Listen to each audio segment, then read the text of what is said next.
وقل رب زدني علما. الحمد لله الذي خلق السماوات والأرض وجعل الظلمات والنور ثم الذين كفروا بربهم يعدلون. أشهد أن لا إله إلا الله وحده لا شريك له وأشهد أن محمدا عبده ورسوله وصفيه من خلقه وخليله أدى الأمانة ونصح الأمة وجاهد في الله حق جهاده حتى أتاه اليقين. فصلوات الله وسلامه عليه وعلى آله وصحبه ومن سار على نهجه وقتفى أثره إلى يوم الدين. يا أيها الذين آمنوا اتقوا الله حق تقاته ولا تموتن إلا وأنتم مسلمون. يا أيها الذين آمنوا اتقوا الله ولتنظر نفس ما قدمت لغد واتقوا الله إن الله خبير بما تعملون. أما بعد فإن أصدق الحديث كتاب الله وخير الهدي هدي محمد صلى الله عليه وسلم وشر الأمور محدثاتها وكل محدثة بدعة وكل بدعة ضلالة وكل ضلالة في النار. أعاذني الله وإياكم من النار. Ma'asyiral muslimin rahimakumullah. Khatib berwasiat kepada kita semuanya untuk senantiasa meningkatkan ketakwaan kita kepada Allah Azza wa Jalla dengan berusaha mengikuti dan melaksanakan setiap perintahnya dan menjauhi semua larangannya. Karena hanya dengan takwa kita mampu menjadi hamba Allah yang mulia di sisinya. Kaum muslimin rahimakumullah, Allah Subhanahu wa taala menciptakan jin dan manusia, menciptakan kita semuanya untuk satu tujuan yang agung dan mulia, yaitu agar kita semuanya menjadi hamba Allah yang sesungguhnya, yaitu hamba yang senantiasa tunduk dan patuh kepada syariatnya, hamba yang senantiasa mau mengabdi dan beribadah hanya kepadanya. Allah Jalla Jalaluhu berfirman, "Wa ma khalaqtul jinna wal insa illa liya'budun." Dan tidaklah aku ciptakan jin dan manusia melainkan agar mereka beribadah kepadaku.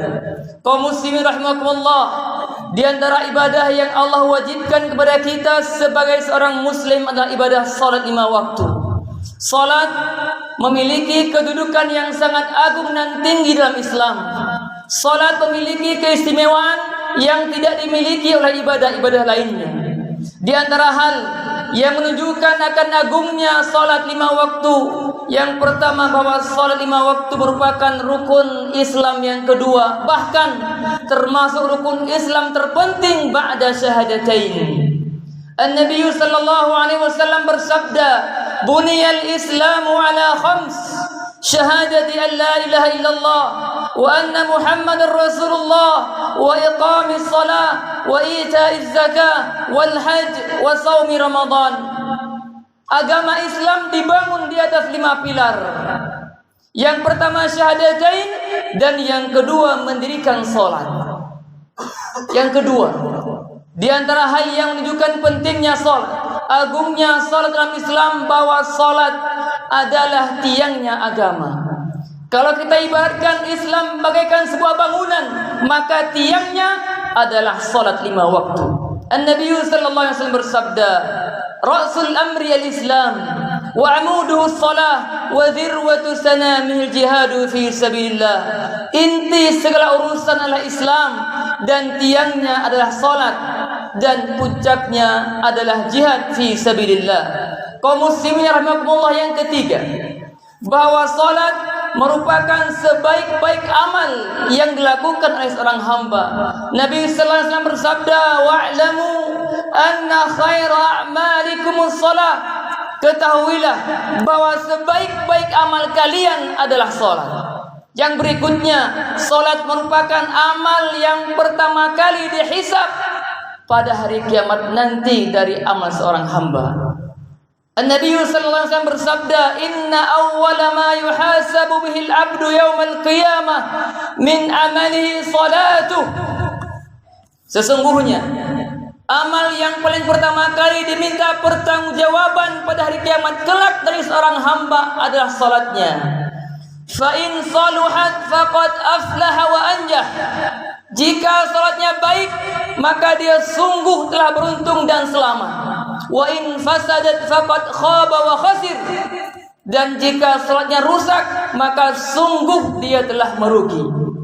Kaum muslim rahimakumullah, di antara hal yang menunjukkan agungnya urusan salat, bahwa salat adalah satu-satunya kewajiban yang Allah fardukan, yang Allah wajibkan langsung di langit yang ketujuh tanpa melalui perantara malaikat Jibril alaihissalam. Allah langsung panggil nabinya yang mulia untuk menerima salat di langit yang ketujuh di malam Isra Mi'raj. Adapun ibadah lainnya, Allah cukup menurunkan wahyu kepada Muhammad sallallahu alaihi wasallam melalui perantara malaikat Jibril, namun salat berbeda. Salat Allah panggil nabinya untuk difardukan langsung di yang ketujuh. Yang berikutnya, yang menunjukkan agungnya salat 5 waktu, bahwa salat 5 waktu merupakan wasiat terakhir Nabi kita Muhammad sallallahu alaihi wasallam sebelum beliau wafat. Di saat beliau dalam kondisi yang sangat genting, sakarat, tapi beliau sempat untuk berwasiat kepada umatnya. Beliau bersabda di akhir hidupnya, as-salah wa ma malakat aymanukum. Perhatikanlah salat, jagalah salat dan hamba-hamba sahaya kalian. Ini menunjukkan akan agungnya urusan salat. Kaum muslim rahimakumullah, salat juga merupakan satu-satunya ibadah yang Allah wajibkan kepada setiap seorang muslim yang berakal dan tidak pernah gugur selama akalnya masih ada. Siapapun dia, apapun profesinya, kayakah dia, miskinkah dia, sakit, sehat, safar, mukim, tidak ada namanya gugur kewajiban salat selama akalnya masih ada. Namun berbeda dengan ibadah lainnya. Zakat misalnya, kewajiban iya, tapi hanya Allah wajibkan kepada mereka yang memiliki harta yang sudah mencapai nisab, dan itu pun harus berputar selama 1 tahun. Puasa misalnya, Allah wajibkan kepada kaum muslimin yang mampu dan sedang berada di negerinya, artinya sedang mukim, bukan dalam keadaan safar. Haji Allah wajibkan kepada kaum muslimin, na'am, tapi hanya kepada orang-orang yang mampu untuk berangkat haji, dan itu pun sekali dalam seumur hidup. Adapun salat 5 waktu, nah kita wajib mengerjakannya setiap hari selama 5 waktu. Tidak ada istilah tidak salat selama akalnya masih ada. Yang ada hanya keringanan-keringanan dalam pelaksanaan salat. Adapun gugur tidak selama akalnya masih ada. Seberat apapun sakitnya, seberat apapun kondisinya, salat tidak pernah gugur asalkan akalnya masih ada. Kaum muslim yang terakhir yang saya sampaikan, yang menunjukkan betapa agungnya urusan salat, bahwa orang-orang yang tidak salat, orang-orang yang meninggalkan salat dari kaum muslimin, maka diperselisihkan keislamannya oleh para ulama. Orang berjudi, orang berzina, orang minum khamar, membunuh yang semisalnya, na'am, mereka melakukan dosa besar, tapi mereka sepakat para ulama masih dianggap sebagai seorang muslim. Tapi berbeda dengan orang sholat, orang yang tidak sholat sama sekali, maka keislamannya diperselisihkan oleh para ulama.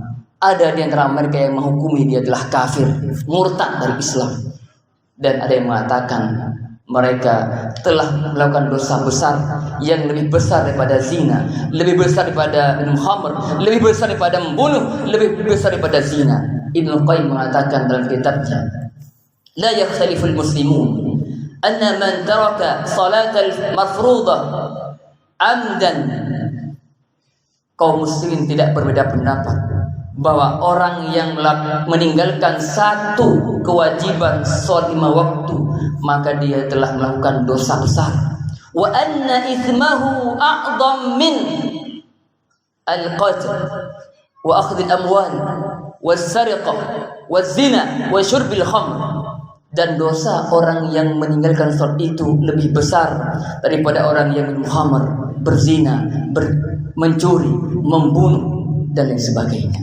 Semoga Allah Subhanahu wa taala golongkan kita di antara hamba-Nya yang senantiasa istiqamah dalam salatnya. Amin ya rabbal alamin. Barakallahu li wa lakum fil Qur'anil azim wa nafa'ani wa iyyakum bima fihi minal ayati wa dhikril hakim. Aqulu qawli hadza wa astaghfirullah li wa lakum fastaghfiruhu innahu huwal ghafurur rahim.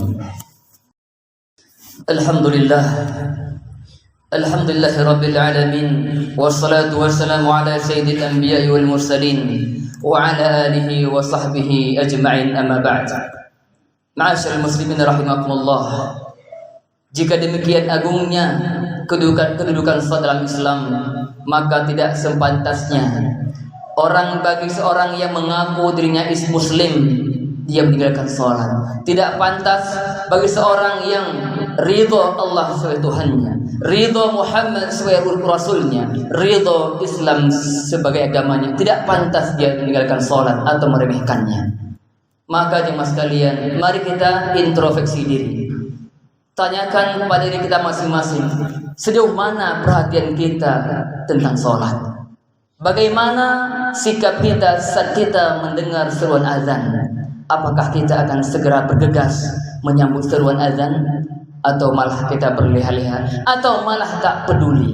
Jemaah sekalian, urusan salat bukan hal yang biasa, sangat agung dan sangat harus kita perhatikan. Makanya kita sebagai seorang mukmin, Allah minta untuk memperhatikan diri kita masing-masing, dan juga kita sebagai kepala keluarga pun memiliki kewajiban memperhatikan keluarganya. Allah berfirman, ya ayyuhalladzina amanu, hai orang-orang yang beriman, qu anfusakum wa ahlikum nara, jagalah diri kalian dan keluarga kalian dari api neraka. Naam, Allah perintahkan kita untuk menjauhkan diri kita dari hal-hal yang dapat menggiring kita ke neraka, di antaranya dengan cara memperhatikan urusan salat. Nabi Ibrahim alaihissalam, Imamul Anbiya, Khalilur Rahman, Allah abadikan doa beliau yang menunjukkan akan perhatiannya beliau terhadap urusan salat. Allah berfirman dalam surah Ibrahim, Rabbi ja'alni muqimas shalah wa min dzurriyyati. Nabi Ibrahim berdoa, wahai Tuhanku, jadikanlah aku hamba-Mu yang senantiasa salat, dan juga dari keluargaku, dari keturunanku. Dan juga wasiat Luqman Hakim, beliau mengatakan kepada anaknya, ya bunai aqmis shalah, wahai putraku, wahai anakku, dirikanlah salat. Semoga Allah Subhanahu wa taala menggolongkan kita semuanya di antara hamba yang senantiasa perhatian pada salat, baik diri kita masing-masing juga pada keluarga kita. Amin ya rabbal alamin. Innallaha wa malaikatahu yusholluna 'alan nabi ya ayyuhalladzina amanu shallu 'alaihi wa sallimu taslima. Allahumma shalli 'ala Muhammad wa 'ala ali Muhammad kama shallaita 'ala Ibrahim wa 'ala ali Ibrahim innaka Hamidum Majid, wa barik 'ala Muhammad wa 'ala ali Muhammad kama barakta 'ala Ibrahim wa 'ala ali Ibrahim innaka Hamidum Majid. Allahumma ighfir lil muslimina wal muslimat wal mu'minina wal mu'minat al ahya'i wal amwat bi rahmatika ya arhamar rahimin. Allahumma inna nas'aluka al huda wat tuqa wal 'afafa wal ghina.